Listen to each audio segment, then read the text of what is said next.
Departure of the Ghost. Enter the chilly no-man's land of precisely 5 o'clock in the morning. The no-color void with a waking head rubbishes out the draggled lot of sulphurous dreamscapes and obscure lunar conundrums which seemed, when dreamed, to mean so profoundly much. Gets ready to Sylvia Plath is one of the 20th century's most famous poets, and perhaps one of the most misunderstood. Her marriage to poet Ted Hughes and her suicide often overshadow the importance of her innovative writing, work that transformed American and British literature. In the biography Red Comet, author Heather Clark moves beyond stereotypes to paint a portrait of Plath as a complex woman and ambitious poet. I just wanted to, I hope, give a richer and more accurate picture of the woman that she was, the writer that she was, and the obstacles that she had to overcome to achieve what she did. Red Comet is a comprehensive and compassionate account of the short and vibrant life of a brilliant, trailblazing writer.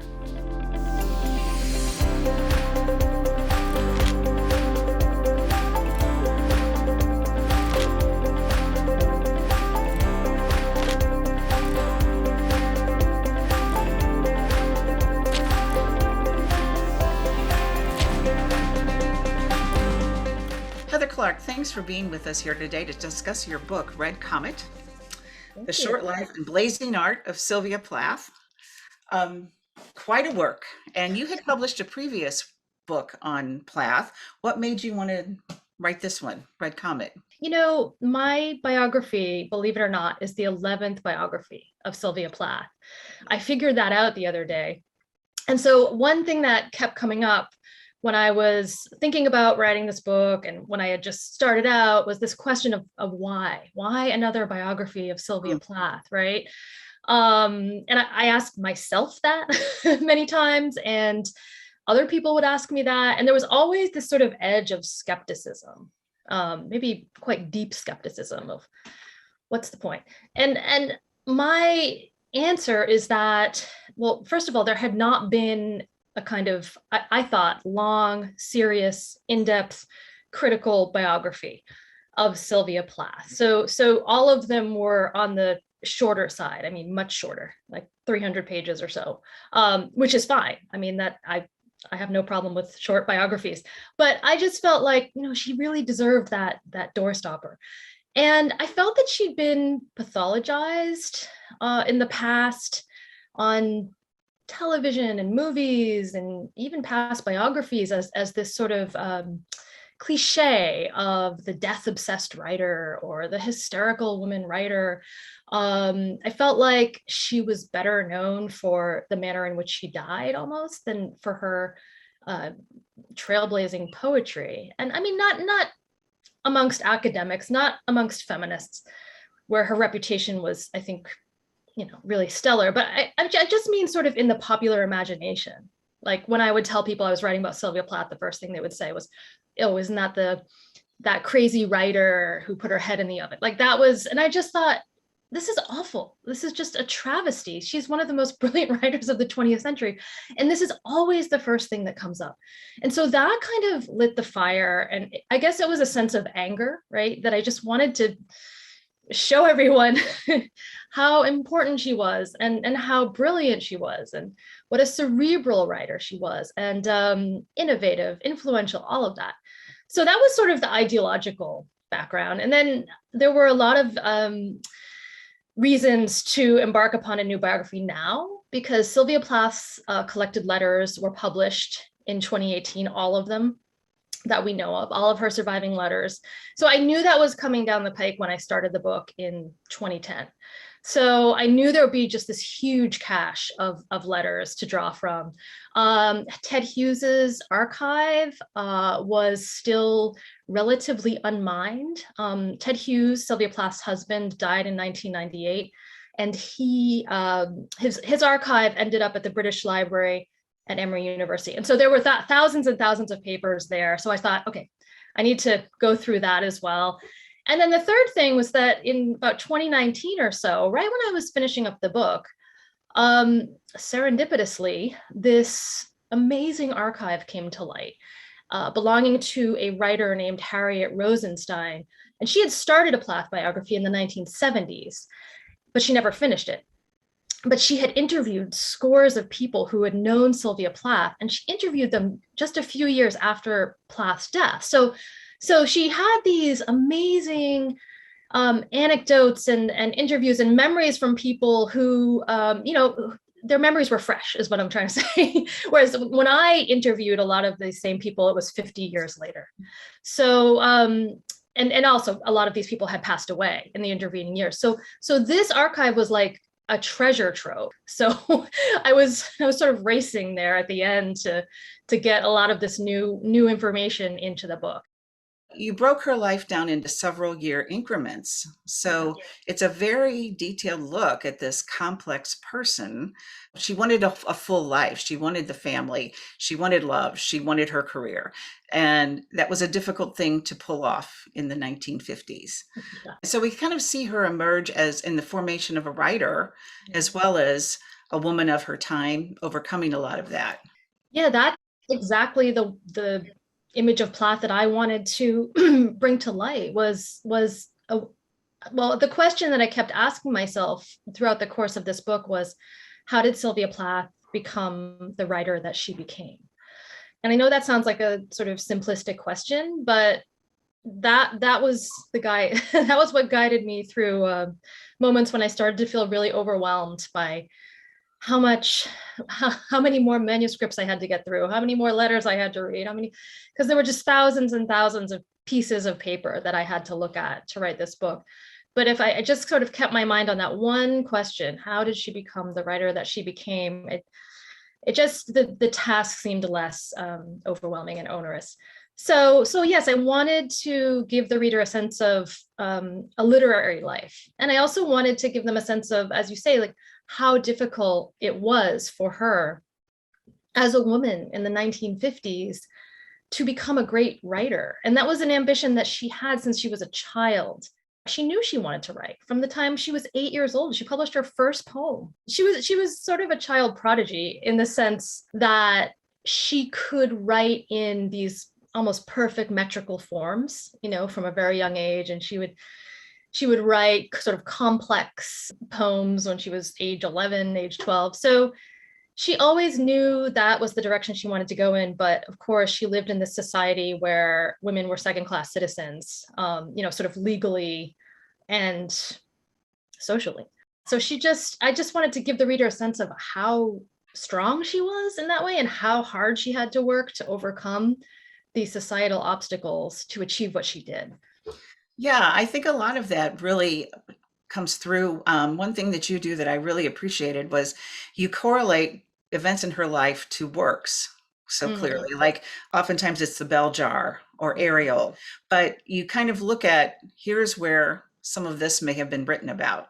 And so we kind of see the process of her, life influencing her art and her art influencing her life. That's sort of yin yang.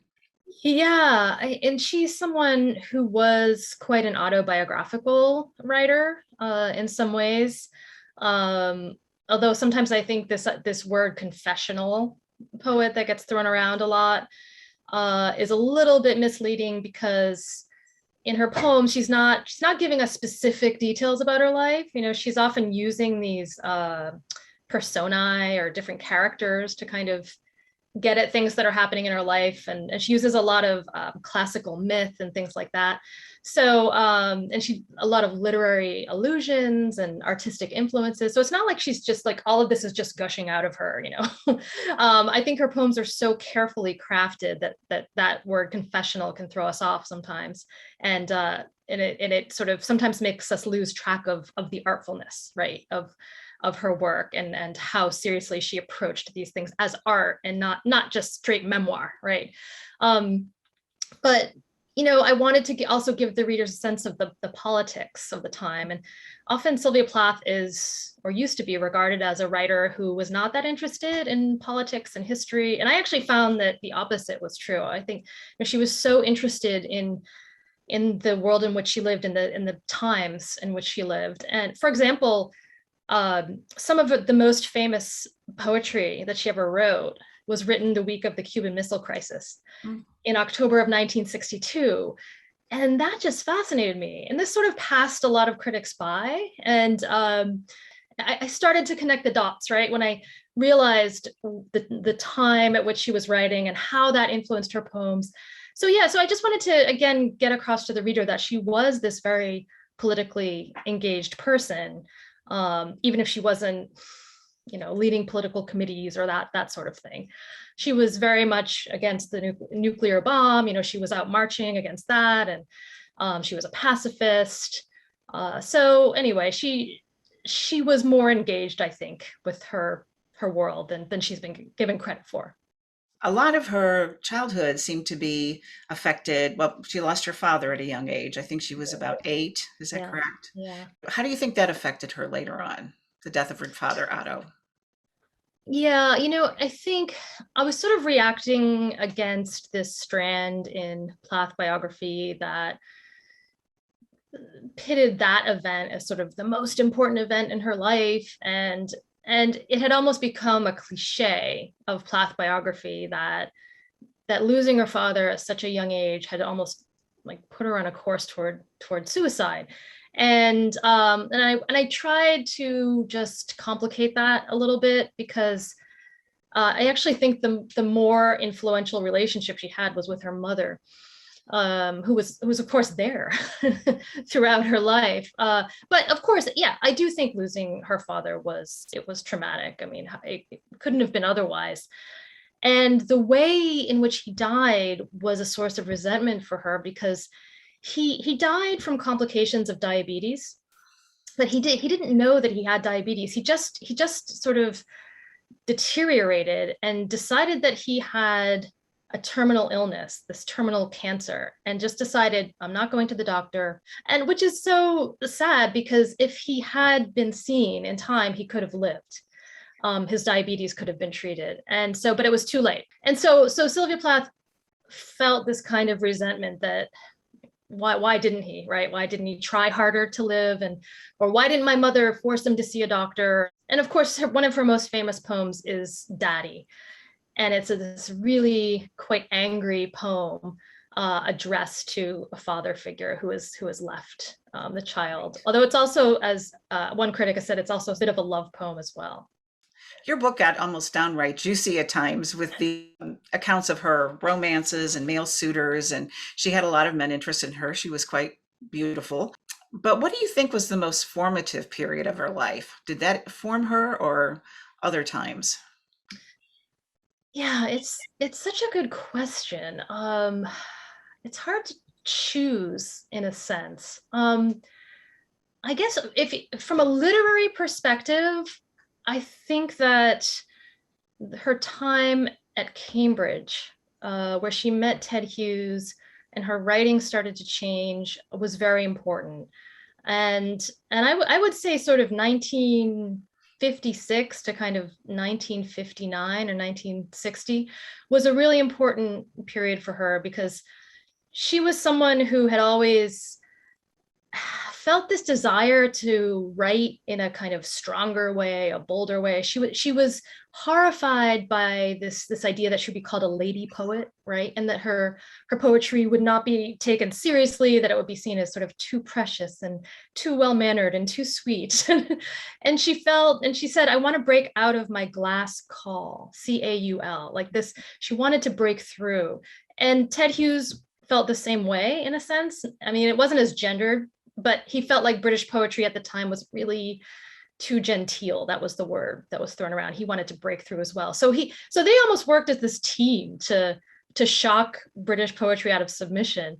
And then when they went to Boston, they were or Sylvia Plath was in Robert Lowell's poetry class in Boston in 1959. And then again, he was someone who started writing about these very taboo subjects like mental illness and institutionalization. And Sexton was in that class, and she wrote about suicide attempts and this sort of thing. And that was a really formative class for Plath, because she had similar experiences to Anne Sexton and Robert Lowell, but she, I think, had not wanted to write about those things because, this is nice girls don't write about their suicide attempts, right? I mean, I don't mean to make light of that, but I think she really felt like she couldn't speak honestly about these events in her life in poetry. And so their example and Ted Hughes's prodding, I think, made her come out of herself, in a sense, out of this shell. And her poems just really changed and became much better, much stronger, much more powerful after that period. So I guess in terms of her literary development, I would say that just sort of meeting the marriage with Ted Hughes and also that writing class that she took with Robert Lowell and Anne Sexton, hugely important. She almost seemed like she had this sense of urgency, even at a young age, to get the poems out, to write. And it was very frustrating and often depressing to her when she didn't have that opportunity to write. I think she once said writing is as important to me as breathing. And she was someone who suffered from severe depression. And she never quite knew when the depression was going to hit. And so I think when the depression hit, often that affected her ability to write. But then she would become depressed that she couldn't write. So it was this sort of downward spiral. And before her first suicide attempt, when she was 19, that was part of the reason she later gave to it. She said, I felt like I wouldn't be able to write anymore because I was so depressed. I couldn't, I was paralyzed by the depression. I felt like I'll never be able to write again. And the thought of that, right? The thought of that thing that was so important to her just going away, it was almost more than she could bear. So yeah, I mean, it was so important to her. After she married Ted Hughes, and she had a baby, they split the childcare. So she had the mornings to write and he had the afternoons. And she always said, as long as I have my mornings, I can do anything. But she needed those 4 hours in the morning, right? And that's how she wrote The Bell Jar. But he did split some of that in a way that was, I think, actually quite progressive for the mid 50s, late 50s. I agree. I don't know if that's new, but it surprised me about him. That kind of changed my view of him a little bit. Yeah, yeah. He was changing diapers and pushing strollers. And apparently, men just didn't do that in England in the late 1950s, according to the people I interviewed. Well, but he had a great respect for her intelligence and talent. He did. Yeah. I mean, Ted Hughes is a very controversial figure. But I think the beginning of the marriage was actually quite good and quite idyllic in some ways, because he saw her talent, he saw her drive. I mean, he was amazed by her drive. He said she works herself until she drops. And I thought, actually, yeah, that's a good way to put it. And he thought that she would be the more successful poet, that she would make more money. And so he kind of recognized her genius early on and always supported her as a writer. And that I think that we shouldn't overlook that. I mean, as bad as things got and later in the marriage, when everything just broke down, in the beginning he did believe in her and wanted her to write. And she had several boyfriends before Ted Hughes, when she was a college student at Smith. And a lot of these guys just didn't take her seriously, right? They just were, oh yeah, you can do some writing on the side, but if you really want to be a doctor's wife, you'll have to be running all of these charitable committees in the fancy suburb that we live in and having children. And so she was a little bit terrified of that kind of life, and she writes about it in her journal, just being boxed in. Yes. And so I think Ted Hughes was just this breath of fresh air in that sense. She was looking for a life partner like that, who would respect her ambition, who would respect her desire to become a great writer, and who just wouldn't laugh at that, would say, oh yeah, you can be a great writer, and this is how I'm going to support that ambition. She hadn't really found that before in a man. The doctor, soon to be MD, his name was Dick Norton. I felt, in your writing in those chapters, that she was really very hesitant about going forward with that. And it just almost felt like, well, this is what society's telling me I should do. But this sinking sense of that'll destroy the poet in her. Yeah, sinking sense of doom, I think. And that was actually a section that I cut quite a bit, because I had read all of Dick Norton's letters to Sylvia Plath, and there were, God, I don't know, seemed like there were thousands of them, but probably fewer. So I knew a lot about that relationship. But yeah, it was exactly, she felt so much pressure to marry him because he was going to Harvard Medical School. He had graduated from Yale. You know, he was a catch, right, in the parlance of the day. But winning that Fulbright fellowship and going to Cambridge was sort of her way to extricate herself from that relationship. You know, going across the ocean was a pretty good escape route. Yeah, I think so many people who are writers could totally sympathize with her, mood swings in terms of publication. You get published, it feels like, finally shows I can be taken seriously at this. And sometimes you hear people talk about this as a kind of neurosis almost, like she was so attached to publication, right? And that almost like she shouldn't have been. But for me, I don't think that her happiness at being published was really that odd. Because also remember, again, she's a woman in the 1950s. This is a time when Smith College graduates are told that they need to embrace, as Adlai Stevenson told them during their commencement speech, the humble role of the housewife. And that's a direct quote from a liberal darling, Adlai Stevenson, Democratic presidential candidate. He tells Smith College graduates in 1955, you must embrace the humble role of the housewife.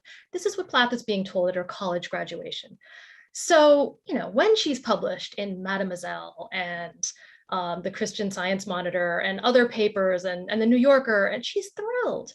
And she, this idea that she was this neurotic perfectionist, I sort of think, well, she knew she had to work twice as hard, right? She's a woman in the 1950s. She had to work really, really hard to achieve those goals. There weren't that many women poets who were published at this time. And the ones who were, I mean, Elizabeth Bishop was quite famous and respected at the time, and so was Marion Moore.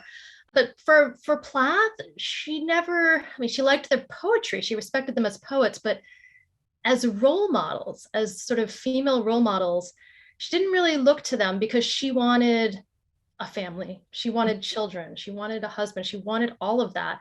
And she didn't like this idea that as a woman, you had to choose between your career or your literary life or a family. And Marion Moore and Elizabeth Bishop were both single and childless. And that was something that, Plath did not want to follow in their footsteps, right? So, she wanted it all. I almost think of her in these heroic terms, how much she achieved. And didn't compromise being a mother. Exactly. She wanted to be a mother, and she wanted to be a wife. She wanted to do all of that, and she did it. She didn't choose. She didn't. That was a rebellion, I think. Yeah. Constructive rebellion. Yeah, constructive rebellion, exactly. What do you think her life would have been like if she had been a poet today? I think, well, first of all, I think she would have been helped by antidepressants. It's something I think about a lot, if she had lived a little bit longer. I think she would have been helped by the women's movement. Her poems, in a sense, they helped open up women's poetry in general, in that she sort of introduces female anger into the poetic lexicon. And I think she's such a role model, especially for women poets, that she almost, being a woman poet today, so many of them, at least that I've talked to, will say that it's almost hard to get out of her shadow sometimes. So she almost, in a sense, like she's just such an all powerful figure looming over many women poets' shoulder in a good way and a bad way, I think. I have to ask you about the poem she wrote in, was it October of 62? just this flurry of creativity where she had a poem almost every day that she wrote, and some of them are some of those that really endure. What happened there, do you think? Just this amazing poetic outpouring that rivals John Keats. I mean, almost, as you say, almost a poem a day in that fall of 1962.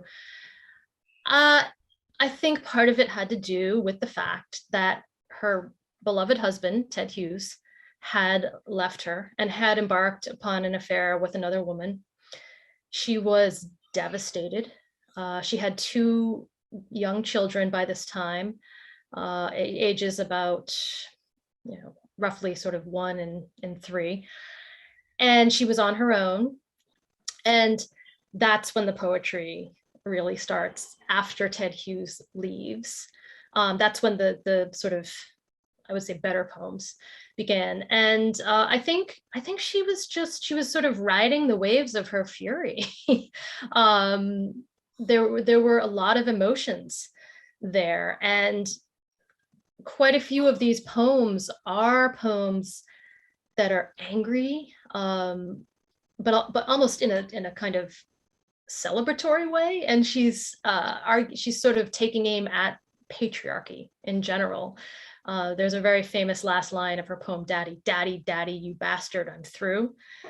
And generations of feminists would look to this last line of this poem and, celebrate this moment as almost the beginning of the women's movement, even though Plath herself didn't live to see the women's movement. It was like she was writing these poems for feminists who came after her. They were almost like these proto-feminist poems.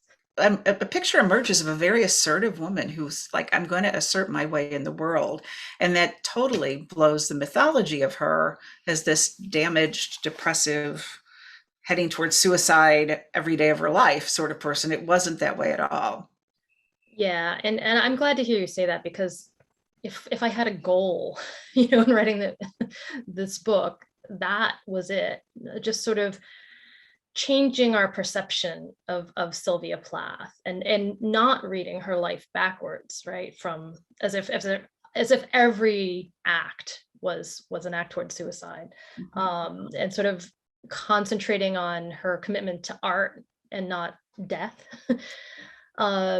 And it's just, I think it's so easy to turn her into this joke or this cliche, and it made me angry, because yes, she's incredibly assertive.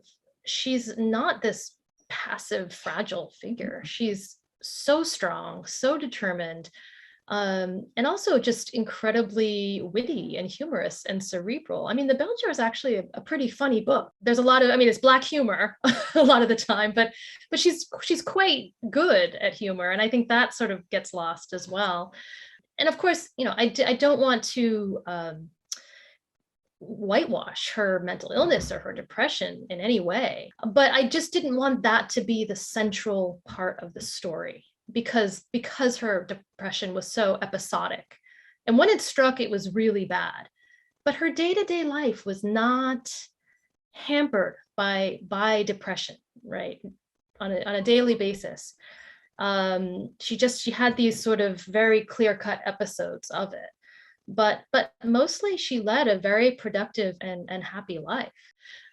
So yeah, I really wanted to draw our attention to all of those other things and really complicate our portrait of Sylvia Plath, and put forward this argument that she's one of the most important writers of the 20th century. I mean, not just one of the most important women writers, she's just one of the most influential and innovative poets, especially.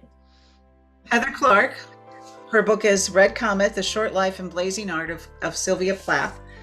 Thank you for being with us today. This was a great conversation and an amazing work. Thank you very much.